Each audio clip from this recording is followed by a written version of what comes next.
नमस्कार, मैं हूं डॉक्टर वायराकी। कैसे हैं आप लोग? आप लोगों का स्वागत अभिनंदन करती हूं। पुरुषोत्तम मास का पावन महीना चल रहा है। पुरुषोत्तम मास यानी अधिक मास यानी मल मास यानी कि 13वां महीना यानी श्री हरि विष्णु का महीना। इसमें श्री राधा कृष्ण की पूजा की जाती है। पुरुषोत्तम मास एक ऐसा समय है जो हर 3 साल बाद एक महीना बढ़ा हुआ आता है, उसे हम पुरुषोत्तम मास कहते हैं। श्री हरि विष्णु की पूजा की जाती है। श्री विष्णु भगवान मेरे आद्य देव हैं और आप में से बहुत से लोगों के होंगे। और ऑलमोस्ट ये समझिए कि 15 दिन तो पुरुषोत्तम मास के निकल ही चुके हैं, पर अब भी देर नहीं हुई है। पुरुषोत्तम मास में श्री हरि की पूजा करनी चाहिए। ओम नमो भगवते वासुदेवा का जाप करना चाहिए, गंगा स्नान करना चाहिए। दान का विशेष महत्व है। कहते हैं आपको जो भी चीज़ें संसार में चाहिए वो 32 दान करनी चाहिए। हर रोज़ 32 चीज़ों का दान करें या केवल पूर्णमासी वाले दिन किसी भी 32 चीज़ों का दान करें, जैसे 32 टमाटर, 32 भिंडी, 32 टॉफ़ियाँ, 32 बिस्किट, 32 पानी की बोतलें या कोल्ड ड्रिंक, तमाम तरह की चीज़ें, 32 कपड़े या 32 चांदी की पायल, सोने के सिक्के। थोड़ा सा अजीब लगता है ना, लेकिन अगर दिल से हम करना चाहें तो कोई भी चीज़ मुश्किल नहीं होती, बस नियत होनी चाहिए। जिस दिन आपकी नियत होगी ना दान करने की, जो आप दान करेंगे उसका करोड़ों गुना आपको रिटर्न मिलेगा। अपने लिए जिए तो क्या जिए, जीना वो जीना जो औरों के लिए जिए। ज़िंदगी बेहद खूबसूरत है। सभी दर्शकों को पुरुषोत्तम मास की हार्दिक शुभकामनाएं। श्री हरि विष्णु धन दौलत लेकर आए, बहुत सारा रोजगार लेकर आए इस महीने में। जिनकी जॉब नहीं है उनको जॉब लग जाए। कैसे? चलिए झट से आपको केवल 5 उपाय बताऊंगी जो महा उपाय हैं। इन 5 उपायों को करने से ज़िंदगी खूबसूरत होगी। इस पुरुषोत्तम मास के महीने में सबसे ज़्यादा ज़रूरी है गंगा स्नान करना। कोशिश कीजिए परिवार के साथ हरिद्वार जाएं। गर्मी की छुट्टियां भी चल रही हैं, बच्चों को हरिद्वार ले जाने का एक अच्छा मौका मिल सकता है। लेकिन हम बैंकॉक जाएंगे, स्विट्ज़रलैंड जाएंगे, मलेशिया जाएंगे, हरिद्वार टैंट है फिश।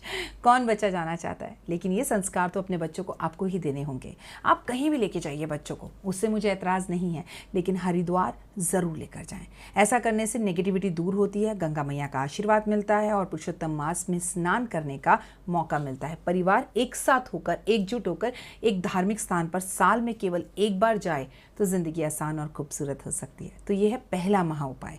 तो आप इस पुरुषोत्तम मास में ज़रूर गंगा स्नान करें। और यकीन मानिए, आप बच्चे हैं ना, अपनी माँ को ज़िद करके लेके जाइए, देखिए वो कितना खुश होगी, क्योंकि माँ जाना ही चाहती है। तो गंगा स्नान ज़रूर करें, गंगा ज़रूर पिएं। लेकिन अगर आप बुज़ुर्ग हैं और आप बच्चे हैं, बहुत ज़्यादा छोटे हैं, या आप किसी भी रोग से पीड़ित हैं, तो ऐसे में गंगा आपके घर आती है। जी हाँ, गंगा की एक बॉटल लेकर अपने नहाने के पानी में मिलाकर हर हर गंगे बोलकर स्नान कीजिए। जो मन चंगा तो कटौती में गंगा। तो आपको गंगा स्नान का पूरा महत्व मिलेगा। नंबर 2, अपनी खाने की सभी चीज़ें जो आपको बेहद ज़्यादा पसंद है, जो ऐसे आप बैंगन का भरता बहुत खाते हैं, शाही पनीर बहुत खाते हैं, या यूँ कह दीजिए दाल मखनी आपको बहुत पसंद है, आपको नान या रोटी बहुत पसंद है, या आपको ब्रेड बहुत पसंद है, या आपको बर्गर बहुत पसंद है, जो भी आपकी चीज़ है, कोई भी एक फेवरेट चीज़, उस चीज़ को 32 चीज़ों को दान कर दीजिए। पनीर आधा किलो लीजिए, उसके 32 टुकड़े करिए और किसी ज़रूरतमंद व्यक्ति को दे दीजिए या मंदिर में ब्राह्मण को दे दीजिए।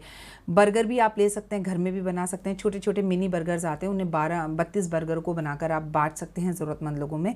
क्योंकि जो चीज़ आपको आगे फ्यूचर में चाहिए और आपको पसंद है और वो आपकी सेहत पर नेगेटिव असर ना करे, उसका दान जरूर करें। दूसरा महा उपाय। तीसरा, अब मैं आपको बताने जा रही हूँ कि पुरुषोत्तम मास के महीने में घंटा, 1.5 घंटा, 15 मिनट, 10 मिनट, अच्छा चलिए छोड़िए 2 मिनट, दादा दादी, मम्मी पापा, चाचा चाची, बड़ा भाई, किसी के भी पाँव ज़रूर दबाएं। ऐसा करने से आपको पुरुषोत्तम मास में बेहद ज़्यादा लाभ प्राप्त होगा।